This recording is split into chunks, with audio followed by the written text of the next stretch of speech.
Mesdames et messieurs, bonjour et bienvenue dans votre revue de presse sur l'Économiste TV. À la une aujourd'hui, enjeux politiques et perspectives économiques qui se dessinent au Bénin et au Togo. Dans les colonnes de l'Économiste du Bénin, l'actualité politique est dominée par les résultats provisoires de la présidentielle du 12 avril.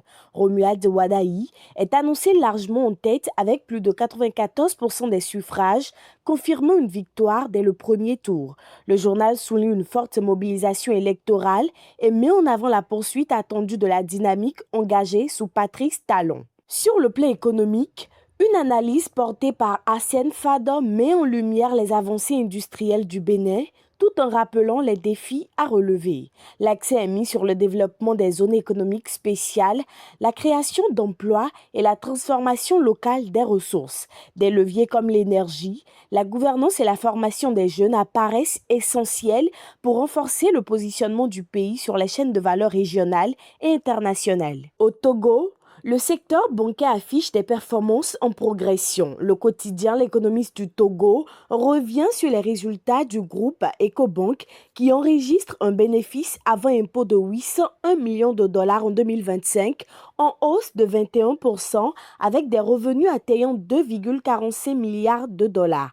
Cette évolution est portée par la dynamique des activités de financement, de paiement et de crédit, ainsi que par une mobilisation accrue des dépôts, malgré certaines pressions sur la qualité des actifs. Dans cette même dynamique, le Togo renforce son ouverture économique à l'international. La Chambre de commerce et d'industrie du Togo a lancé à Baodine une nouvelle mission économique en Chine avec pour objectif de consolider les partenariats et d'attirer davantage d'investissements.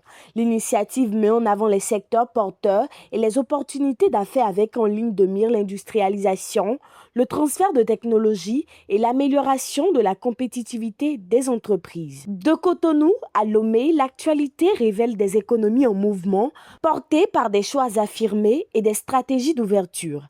Ainsi s'achève cette revue de presse. Merci de nous avoir suivis et à très prochainement pour d'autres informations.